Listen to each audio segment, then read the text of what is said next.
여러분, 이번에 한국의 소비자 물가 발표됐는데 보셨나요? 상승률이 더 오르기 시작했습니다. 미국은 요즘 인플레가 한풀 꺾였다는 얘기가 나오거든요. 근데 한국은 공공요금발 물가 상승률이 오히려 올라가고 있습니다. 말 그대로 다시 속도를 내고 있어요. 이렇게 지금 한국 물가가 5%대로 9개월 연속 유지되는 거는 IMF 이후 최장기랍니다. 다시 고개를 빼꼼 들었습니다. 일본도 지금 난리거든요. 아시아, 그러니까 한국, 일본 이런 데가 확실히 시차를 두고 물가가 뒤늦게 쇼크가 오는 것 같아요. 유럽이나 미국 물가 높다 그러면 남의 일인가라고 생각했는데 요즘 저도 난방비 이런 거 고지서 받아보고 물가 오르는 거 보면 허리띠를 안 졸라맬 수가 없겠다 이런 생각이 좀 들더라고요. 구독자분들 어떠신가요? 그래서 물가 상승률이 전년 대비 5.2도 높은데 전월 대비 0.8 팍 튀었습니다. 전달 대비 거의 1%가 물가가 확 튀어버린 건데 여기 보시면 추세가 꺾였다는 느낌이 안 들죠. 한국입니다. 한국 물가가 3개월 내 반등, 그리고 변동성이 심한 요인들을 뺀 근원 물가조차도 상승률 최고치를 기록했습니다. 가속화되고 있다는 거죠. 물가 상승률이 가속화되고 있다는 건 무서운 거죠, 진짜. 그래서 역시나 주범은 공공요금입니다. 공공요금. 전기, 가스, 수도 이런 게 공공요금인데 이게 전년 대비 28%니까 통계 작성 이후 최고치랍니다. 도시가스 36.2, 지역난방 34, 전기료 29.5. 진짜 요즘에 청구서 제 우편함에 꽂혀있는 거 꺼내서 열어보기가 두렵더라고요, 약간. 근데 또 이번에 한국은행 부총재가 주요국보다도 물가 안정이 더딜 것 같다. 우리나라는 특히나 이제 올해부터 전기, 가스, 대중교통 등 공공요금 인상이 이제 본격화되니까 확실히 이 5%대로 유지가 되는 것 같아요. 진짜 고물가죠, 그렇죠? 미국은 제가 봤을 때 올해 연말이면은 3%대 충분히 내려갈 것 같은데 이거 상반기는 역전될 수도 있겠습니다. 잘못하면은 이거 이러다가. 근데 이제 난방비 지나면 끝날 줄 알았거든요. 그랬더니 전기요금 이제 본격적으로 고지서 날라온다면서요. 난방비는 거들 뿐. 그리고 이제 대중교통 4월이면 오를 것 같아요, 그렇죠? 300원 올릴지 400원 올릴지 문제지 오르는 건 거의 확실할 것 같고, 버스, 지하철 다 300원, 400원 오를 것 같고, 서울 올리면 다 올리는 거래요. 전국 17개 시도가 대부분 결정 검토 중이고, 택시는 이미 적용됐습니다. 2월부터 다 오르더라고요. 3,800원, 4,800원 기본요금 올랐고. 술 좋아하시는 분들 계신가요? 저는 이제 맥주도 좋아하는 편인데 수입 맥주 1위가 하이네켄이래요. 우리나라 한국 기준입니다. 2월 10일부 최대 10% 인상한대요. 근데 수입 맥주 1위가 올리면 다 따라 올린대요. 그 빌미 삼아서 1위가 딱 총대 매주는 거죠. 이제 다 오를 것 같고, 국산 맥주, 소주도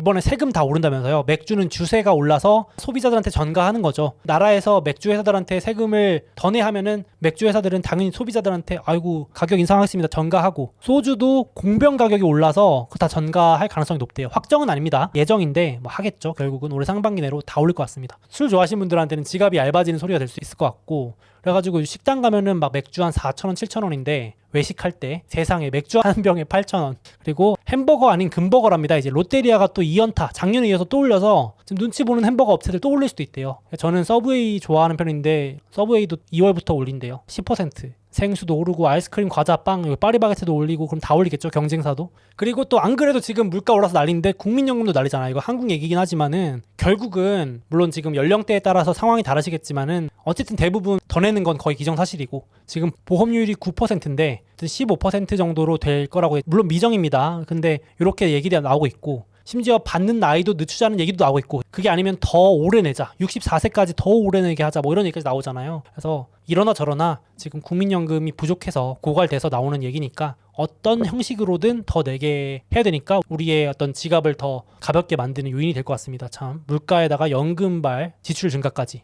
참, 요즘 이런 얘기 나오더라고요. 한 기관에서 설문조사를 하니까 설문 응답자의 절반이 국민연금 못 받을 것 같다. 이대로면 2055년이면 소진된다는 얘기가 거의 많이 나오고 있죠. 그래서 이때 90년생이 수령하게 되는 나이가 되면은 사실상 못 받는다, 이런 공격적인 얘기까지 나오니까, 그러니까 지금 그렇게 안 하려고 이제 개혁을 한다는 얘기가 나오지만 불신이 많죠. 그래서 제가 주식 투자 열심히 하고 노후 대비로 배당주 사는 이유가, 이렇게 말하면 좀 그렇지만 개인적으로는 저는 국민연금을 받을 거라는 기대를 원래 안 했거든요. 그러니까 받으면 좋은데 못 받을 수도 있다. 너무 기대하지 말자. 내 노후는 약간 내가 대비하자, 약간 이런 마인드여가지고, 그래서 제가 이제 장기 투자 계좌도 열어놓는 이유가 그런 건데, 그런데 이번에 보니까 찾다 보니까 국민연금 수익률이 아쉽게도 또 저조하더라고요. 물론 이 큰 돈을 굴리는 게 얼마나 어렵겠습니까마는 국민연금 규모 기준으로는 한국도 5, 6등 하는 엄청 큰 규모거든요. 탑 10 안에 무조건 들어가는 엄청난 규모인데 10년 수익률이 4.99. 좀 저조하다고 하더라고요. 일본이 엄청나게 보수적으로 굴리는데도 5.3인데 못해서 좀 아쉬웠다는 소리가 나오고, 미국은 어떻게 굴리길래 7.12. 잘 굴리는데요. S&P 500이 연평균 8에서 10% 수익률인데 거의 따라가는데요, 이거 정도면은. 이 큰 규모가. 아무튼 근데 이 기사의 의도는 이제 조금 아쉽다. 국민연금 잘 굴리면은 수익률 1%포인트만 올라가도 기금 고갈이 8년 늦춰준대요. 야, 아주 그 전문가 집단을 이렇게 딱 구성해가지고 아주 하면 안 될까요? 국민들의 노후 자금이니까. 이대로 냅둬도 고갈이라는데 수익률도 저조하다니까 제가 함부로 할 말은 아니지만은 제 노후 대비는 제가 해야겠다는 생각이 한 번 더 드는 이번 주간이었습니다. 그래가지고 제가 와이프랑 긴급 회의를 했는데 저는 약간 셀프 연금을 이미 만들고 있지만 아예 딱 공식적으로 계좌를 터가지고 매달 100만 원씩 5개 종목이나 ETF를 그냥 없다 생각하고 추가로 더 넣어야겠다. 매달 10만 원 좋고 20만 원 좋은데 저는 이제 100만 원 기준으로 설명을 드릴 건데 이제 제가 그래서 매달 혹은 한 격주에 한 번씩 소개를 이렇게 해드릴게요. 브리핑을 해드릴 테니까 같이 골라보면 좋겠습니다. 많이 빠진 우량주 길게 볼 거니까 단기 수익률을 신경 안 쓸 거니까 진짜 좋아하는 우량주나 ETF인데 많이 빠졌다거나 나는 그런 거 모르겠어요 하시는 분들은 시황 무관으로 할 주식이라던가 ETF라던가 아니면 저는 이제 배당주도 좋아하니까 많이 빠진 혹은 배당률 높은 ETF를 20만 원씩 쪼개가지고 이제 넣는 거죠. 제 노후를 대비하기 위해서. 이거는 단기 수익률이 아닙니다. 진짜로 안 보일 수 있는 닫아놓을 계좌인데 셀프 연금 만드는 거, 소목 연금을 만들려고 하는데 노후 대비를 조금이라도 도움 받으려고 하는 프로젝트입니다. 그래가지고 제가 구독자분들과 함께 하려고 좋은 주식들을 리스트업을 해볼 건데 시총 상위 탑 20, 그러니까 20개 종목 중에서 많이 빠진 순으로 나열해왔습니다. 지금 마침 최근 1년 동안 하락장이었기 때문에 그래도 우량주들이 많이 빠진 게 많습니다. 테슬라도 여전히 반토막, 아마존, 엔비디아, TSMC, 구글, 마소 이런 애들이 20% 이상 빠져 있어요. 상승장에서는 20% 빠지는 것도 드뭅니다. 아시죠? 요거 기억해 두셨다가 나중에 상승장으로 회복할 때 보시면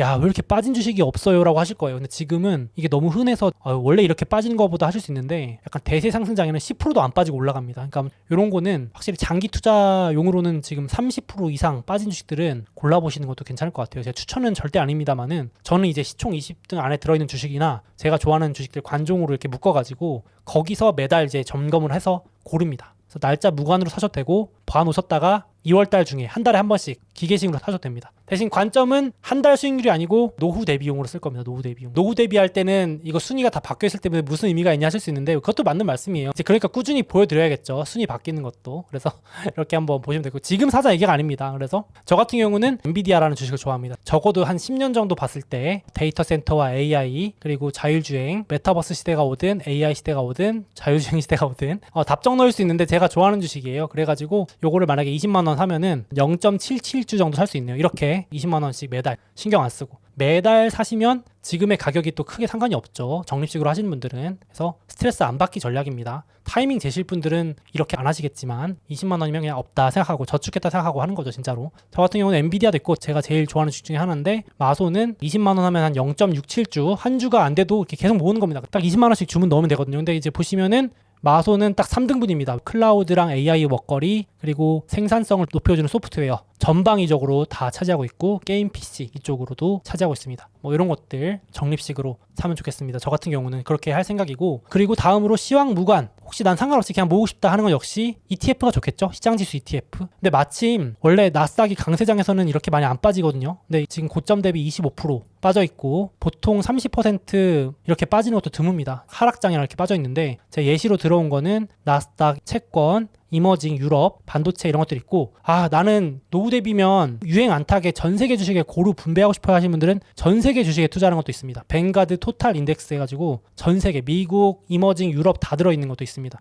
요것도 방법이 될 수 있어요. 그냥 전 세계 증시의 우상향을 믿으시는 분들은 이것도 모아가시는 분들이 많으세요. 그래서 뱅가드도 유명한 회사고 대표 운용사 중에 하나니까 이렇게 보실 수 있겠습니다. 저 같은 경우는 여기서는 역시 저는 이제 나스닥 좋아합니다. 나스닥 아무래도 S&P 500도 너무 좋고요. 제가 좋아하는 주식들이 모여있는 나스닥. 그래서 많이 빠지기도 했고 20-30% 빠졌을 때마다 적립식으로 모아가도 나쁘지 않은데 그리고 장기 적립도 적합하고 그래서 여기 보시면 제가 이제 ETF 살려다가 약간 마음이 흔들릴 때 한 번씩 보유 종목을 열어봐요. 알지만 한 번씩 열어봅니다. 어떤 종목들이 갖고 있는가? 애플, 마소, 아마존, 엔비디아, 알파벳, 구글입니다. 그리고 테슬라, 메타, 브로드컴, 펩시 거의 탑 10 안에 빅테크 다 들고 있습니다. 사실상. 그래서 나스닥 사시면 이걸 퉁쳐집니다. 사실은. 그래서 S&P 500이나 나스닥 사라는 말이 괜히 있는 게 아니고 지상 최대 주식들 구독자분들이 말씀하셨지만 10년 뒤에 또 다른 강자가 나오면 또 편입시킵니다. 테슬라가 불과 몇 년 전에는 이 리스트에 없었죠. 근데 이제 증시에 테슬라가 당당히 10등 안에 들어가 있으니까 또 지수에 편입을 시킵니다. 세상이 바뀌어도 또 세상이 바뀐 주식을 반영해서 넣는 게 시장 지수니까 시장 지수는 기본적으로 분할 매수에 들어가야 되지 않나 싶어요. 개인적으로는. 그래서 마음이 흔들릴 때마다 왜 샀지 노트 이런 데 적어놓습니다. 저 같은 경우는. 저는 이유가 딱 하나예요. 저보다 훨씬 똑똑한 사람들이 일하고 똑똑한 사람들이 모여있는 혁신 기업들을 모아놓은 회사라서 이렇게 넣어놨습니다. 그래서 고점 대비 얼마 이상 빠질 때마다 사도 좋고 매달 그냥 2월, 3월, 4월, 5월, 6월 이렇게 사도 되지 않을까 싶습니다. 그래서 마음이 흔들릴 때마다 이렇게 적어놓고 보는 것도 방법이 될 수 있겠고요. 그리고 저 같은 경우는 그래서 우량주도 있고 ETF도 있고 마지막으로 배당도 있습니다. 지금은 배당이 매력적인 게 없어서 제가 소개를 못 해드리고 있어요. 일단은 우량주 중에서 배당률 3에서 4%, 2.5 이상 되는 건 다 가져왔는데 우량주, 노후 대비용으로도 손색이 없는 거. 근데 지금 고금리 시기라서 막 엄청 매력 있는 건 딱히 안 보이고 저 같은 경우는 그냥 매달 월 배당 받는 이 주식은 그냥 계속 모아갑니다. 들고 가는데 리얼티 인컴이라고 연 배당률은 한 4%, 4.5 정도 됩니다. 그냥 예금보다 낫다 생각하고 물론 적금 이자 요즘 금리 5% 주는 것도 있다고 하실 수 있는데 그런 건 상관없이 한 4에서 5% 사이에 배당을 주는 이런 거 빠질 때마다 모아갑니다. 이렇게 해가지고 선정을 제가 해왔습니다. 이렇게 사실은 이건 개인 취향이라 제 오랜 구독자분들은 이미 이렇게 선정할 걸 아마 알고 계셨을 것 같은데 예시로 들어드린 거니까 구독자분들도 지금 사자는 소리가 아니고 이렇게 관심 종목 한 5개 정도 추려가지고 ETF나 이유를 적어 놓으시고 20만 원씩 이렇게 쪼개서 이러면 스트레스 진짜 안 받긴 하겠더라고요. 저도 여러분 보여드리려고 제가 실제로 매수를 넣었거든요. 지금 다행히 이번 주는 주가가 올라가지고 다 플러스 나 있던데 여러분 덕분에 제가 여러분 보여드리려고 한 주씩 다 샀거든요. 20만 원씩 다 샀는데 근데 뭐 어차피 이거는 노후 대비용으로 넣는 계좌니까 지금 올랐다고 뭐 좋을 것도 없고 슬플 것도 없겠지만은 별로 신경 안 쓰일 금액으로 나는 100만 원 너무 부담스러워 하신 분들은 50만 원 이렇게 해서 10만 원씩 넣으면 되겠죠. 10만 원씩 진짜 적금한다 생각하고 자동이체 개념으로 허리띠를 졸라매서라도 마련을 해서 셀프 연금을 해보시는 것도 나쁘지 않지 않을까 싶습니다. 그래서 요거 참고하시고 오늘 또 요즘 물가도 오르고 국민연금도 더 내야 된다 그래서 한번 셀프 연금 얘기를 해봤습니다. 한 번씩 또 업데이트를 해볼게요. 이슈 있을 때마다.